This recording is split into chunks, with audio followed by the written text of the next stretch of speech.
Oke, bismillahirrahmanirrahim. Assalamualaikum warahmatullahi wabarakatuh. Salam sejahtera untuk kita semua. Om Swastiastu, Namo Buddhaya, salam kebajikan. Sebelumnya di sini saya Ari Kurniawan dengan NIM L1A1-19106 dari Program Studi Kehutanan Fakultas Pertanian Universitas Jambi Angkatan 2019. Dalam video kali ini saya akan menjelaskan materi mata kuliah silvikultur. Materi ini diampu oleh Bapak dosen pengampu saya, yaitu Dr. Foresti Bambang Irawan, SP MSc IPU. Dalam video kali ini bertujuan untuk memenuhi tugas mata kuliah silvikultur yang diberikan oleh Bapak Bambang Irawan. Baiklah, langsung saja kita masuk ke materinya.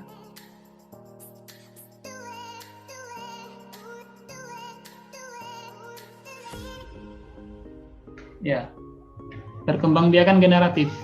Pada video sebelumnya, saya telah menjelaskan tentang perkembangbiakan secara generatif, dan pada video kali ini saya akan menjelaskan tentang perkembangbiakan secara vegetatif. Nah, tentunya ada perbedaan di antara keduanya ini.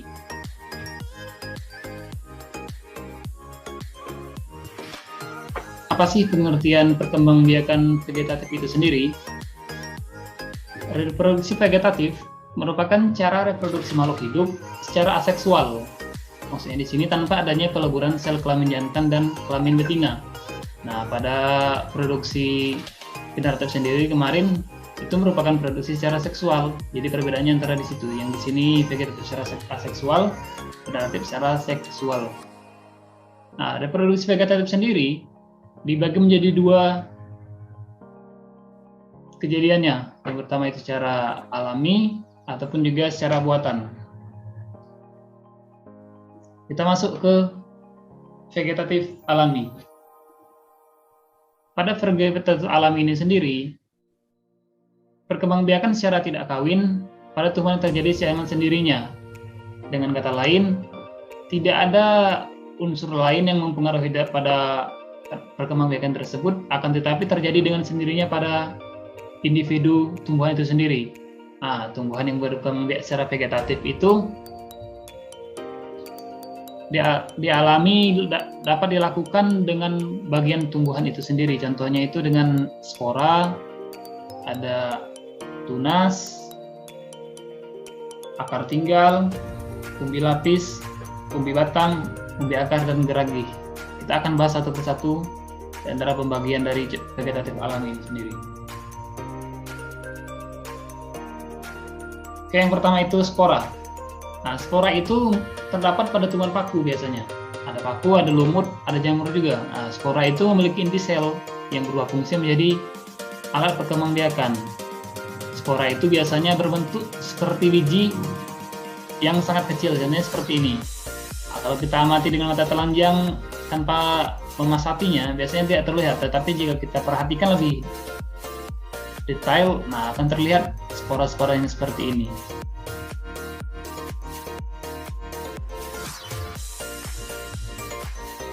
Tumbuhan spora itu terdapat pada tumbuhan paku misalnya seperti ini, terlihat. Nah, spora jamur juga terlihat seperti ini penampangnya.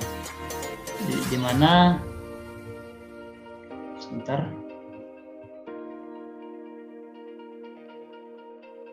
Di mana di sini terdapat sporofit. Pada bagian atas ini sendiri ada sporangium, ada sepal. Nah, di sini ada gametofit, gamet. Nah, bagian ini adalah stolon atau rhizoid. Ini bagian lumut. Oke, selanjutnya kita masuk ke vegetatif alami secara tunas. Nah, tunas ini adalah tumbuhan anakan yang muncul di samping tumbuhan induknya. Nah, di sini kita sering melihat tuh. Tunas ini yang selanjutnya akan menjadi tanaman baru. Pada umumnya, tunas tersebut terletak pada ruas batang atau juga ketiak daun atau juga ujung akar atau juga bahkan tepi daun. Nah, jika tunas itu ada di samping indukannya itu dinamakan rumpun. Ada seperti rumpun pisang, rumpun bambu, mungkin sudah umum kita lihat hal yang seperti itu ya.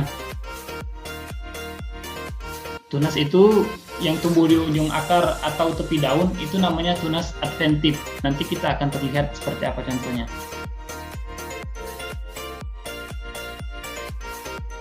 Nah, ini contoh tunas. Di sini tadi tunas yang dekat indukannya, seperti tunas bambu, tunas pisang juga, ini juga. Nah, ini yang tunas contohnya di ketiak daun. Kalau di batang ini seperti tunas tebu ini seperti ini. Nah, ini contohnya tunas adventif. Pada tepi daun, contohnya pada tanaman cocor bebek, mungkin sering kita lihat ada tunas-tunas seperti ini. Jika ini dipatahkan dan ditanam kembali, maka akan tumbuh karena itu adalah tunas, menjadi individu yang baru.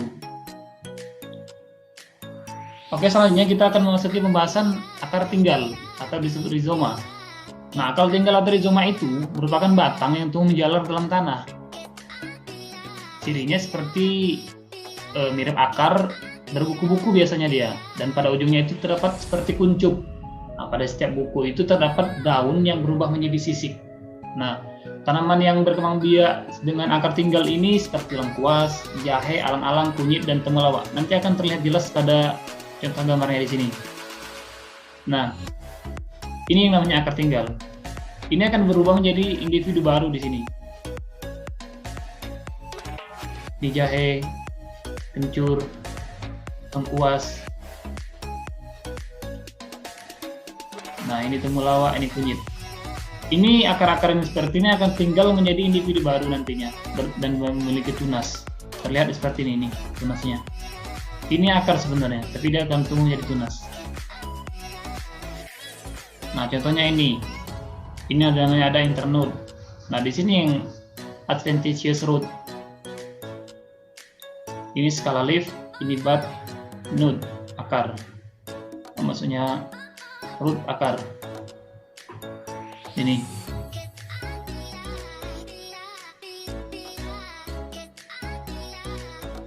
Selanjutnya kita akan masuki materi umbi lapis. Nah, umbi lapis ini tumbuhannya tunas pada sela-sela lapisan umbi. Biasanya di sela-sela umbi itu ada namanya tunas, seperti tunas. Nah, itu bisa dinamakan sebagai umbi lapis. Nah, pada bagian tanaman yang membengkak dengan tanah itu karena menyimpan cadangan makanan disebut umbi. Nanti akan dilihat jelas seperti apa contohnya. Itu merupakan bagian tanaman yang membengkak dalam tanah itu bisa disebut sebagai nanti makanan ya. Umbi lapis ini merupakan umbi yang berlapis-lapis dan tumbuh tunas di tengahnya. Umbi lapis yang baru berasal dari ketiak terluar akan tumbuh membentuk tunas. Contohnya itu seperti bawang merah, bunga bakung, bunga tulip. Nah, ini contohnya seperti ini. Nah, di sini ini namanya umbi lapisnya. Sedangkan di sini akar, root. Nah, di sini daun baru, maksudnya di sinilah tunasnya akan terbentuk. Tunas ini tersusun akar umbi lapis di sini, tertutup. Semakin dia tua, semakin dia dewasa, maka akan tumbuh jadi individu baru. Seperti juga pada contohnya pada bunga tulip ini. Dia akan menjadi individu baru. Nah, ini contoh pada bunga bakung juga terlihat. Ini tadi pada bawang ada sisi-sisinya. Nih, ini ada kuncupnya. Cakram, akar, serabut. Bawang putih juga, bawang bombay pun demikian, tulip pun demikian.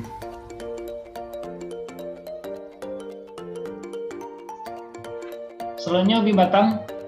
Umbi batang itu adalah batang yang berfungsi sebagai tempat penimbunan makanan dengan jalan-jalan tunas kecil yang berada di sekitarnya yang dapat tumbuh menjadi tanaman baru. Maksudnya di sini itu tuh batang, umbi batang itu batang, tetapi dia sebagai penimbun makanan. Dia juga sebagai calon tunas-tunas kecil yang akan tumbuh menjadi individu baru. Nah, umbi batang ini adalah batang yang tumbuh membengkak dalam tanah. Nanti akan terlihat pada contoh di kentang, ubi jala atau gadung. Nah, ini contohnya. Ini adalah batang yang membengkak di dalam tanah. Ini menyimpan cadangan makanan bagi tanaman dan bisa kita konsumsi juga. Ubi jalar, ada kentang. Ini kentang. Nah, lebih jelasnya di sini terlihat. Ini areal batang dan daun.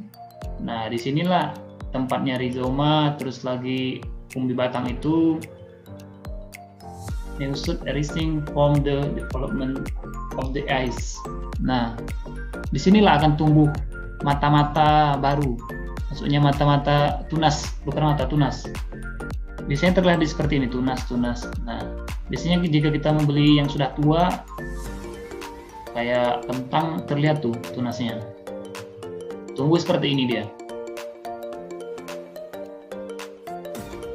Oke, selanjutnya memasuki materi umbi akar. Umbi akar ini merupakan bagian akar yang membesar karena berfungsi sebagai tempat cadangan makanan. Nah, umbi akar tidak dapat mempunyai tunas dan tidak berbuku-buku. Dia tidak memiliki tunas seperti umbi batang tadi. Contoh tanamannya yang berkembang biak dengan umbi akar itu wortel atau umbi akar yang sering kita sebut singkong. Ini.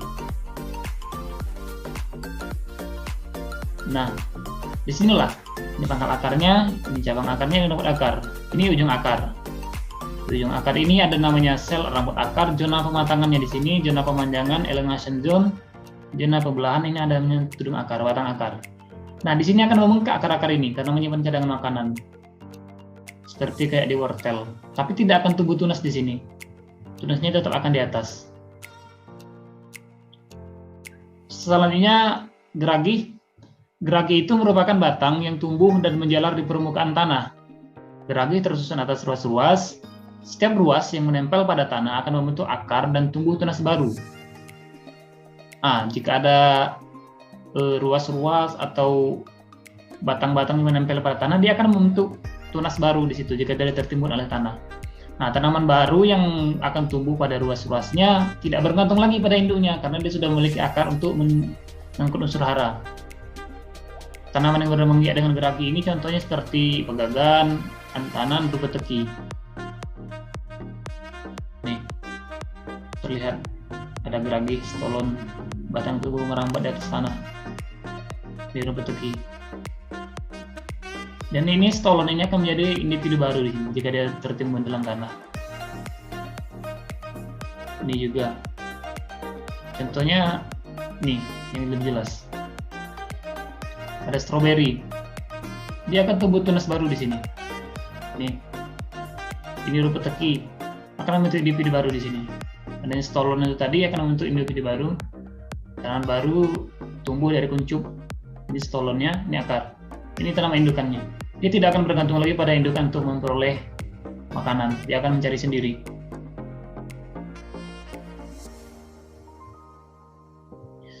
Oke. Tadi pembagian vegetatif alami, sekarang kita memasuki tentang materi pembagian vegetatif buatan. Nah, vegetatif buatan itu sendiri merupakan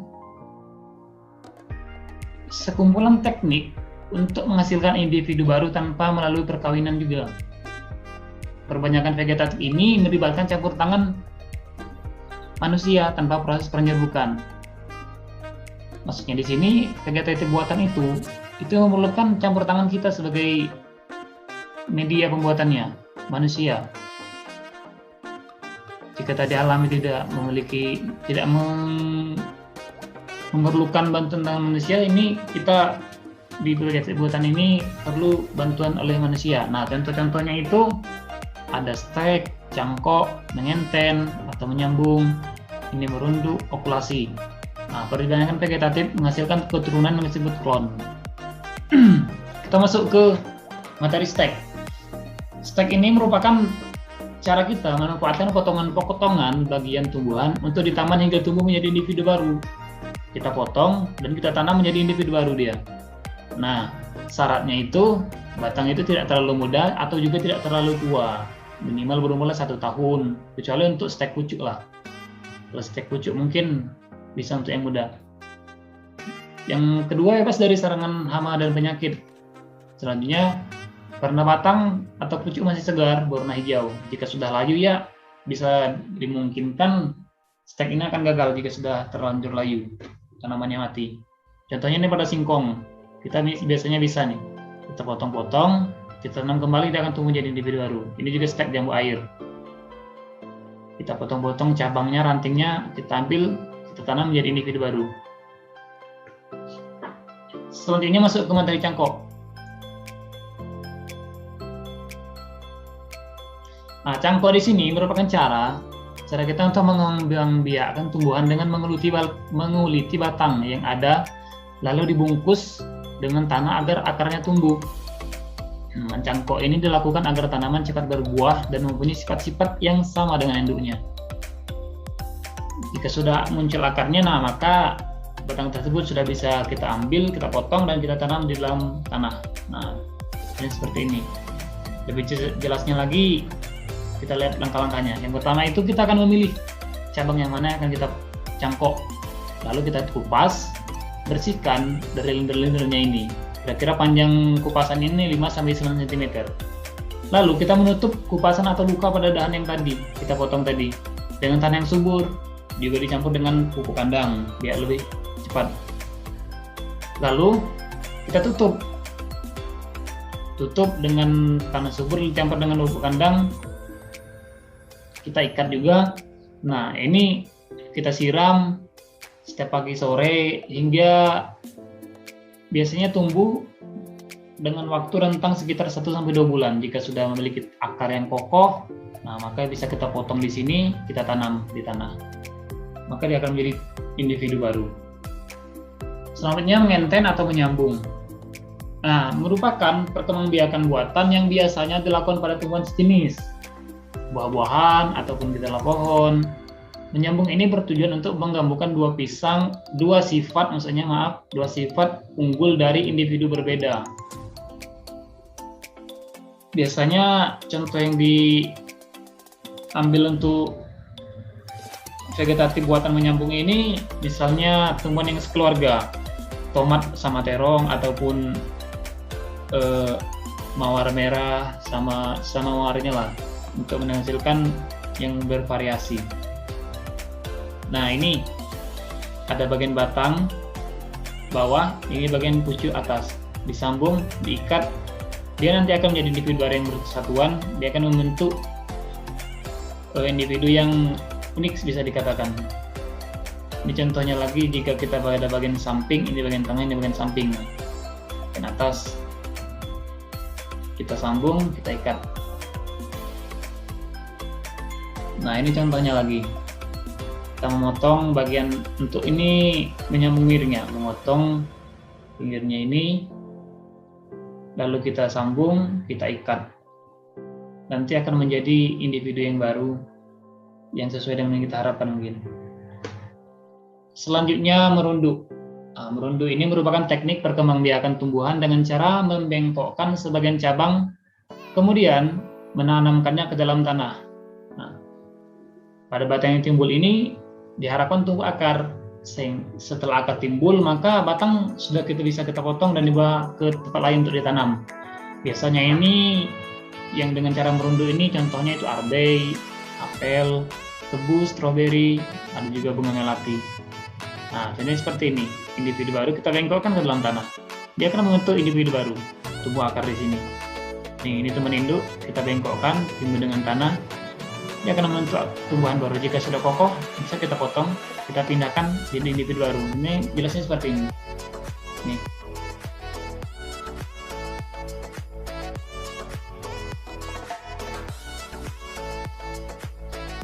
Oke, selanjutnya kita masuk ke okulasi. Okulasi itu merupakan cara kita menempelkan tunas pada batang tanaman sejenis yang dijadikan sebagai induk. Nah, tumbuhan yang akan ditempel haruslah kuat. Misalnya, tujuan okulasi itu bertujuan untuk menggabungkan dua tumbuhan berbeda sifatnya. Nah, contohnya ini pada bunga mawar, misalnya sesama bunga mawar, tapi sifatnya berbeda, yaitu bunga mawar merah sama bunga mawar putih. Kita okulasi, kita tempelkan, dia akan berubah nanti menjadi bunga mawar satu kesatuan individu yang berwarna-warni, akan menambah nilai keindahan estetikanya. Tapi pada buah mangga, batang buah memiliki perakaran kuat dan dalam, serta tahan terhadap penyakit akar. Batang atas berbuah banyak dan besar serta manis. Nah, ini untuk okulasi pada pohon mangga. Biasanya orang-orang banyak nih melakukan okulasi pada pohon mangga. Seperti ini. Okulasi. Tempel di bagian samping atau apa? Tempel. Dia akan untuk menjadi individu baru.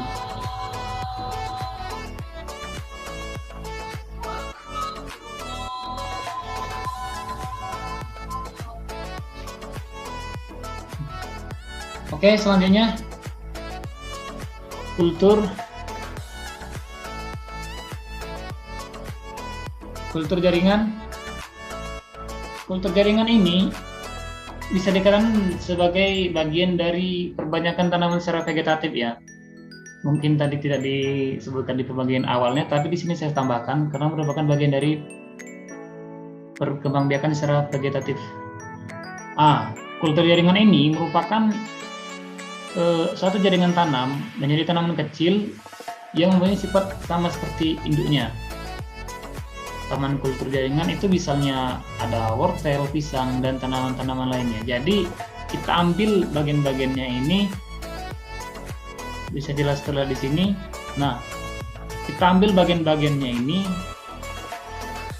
kita ambil selnya dan kecil-kecil, nanti akan diperbanyak ini. Kita masukkan ke ada medianya namanya cawan Petri, akan menjadi kalus dia. Kita pindahkan ke medium pertumbuhan, dia akan menjadi individu yang kecil-kecil seperti ini baru kita pindahkan lagi, dia akan menjadi tanaman dewasa, titik potensi. Kalau seperti pisang tadi seperti ini, kita ambil bagian-bagiannya, kita perbanyak dengan anak-anakan ini, dia akan menjadi individu yang baru yang sama dengan induknya. Oke, mungkin cukup sekian penjelasan video materi perkembangbiakan atau perbanyakan tanaman secara vegetatif. Semoga dapat bermanfaat bagi kita semua ya. Saya Hari Kurniawan, pamit undur diri. Assalamualaikum warahmatullahi wabarakatuh.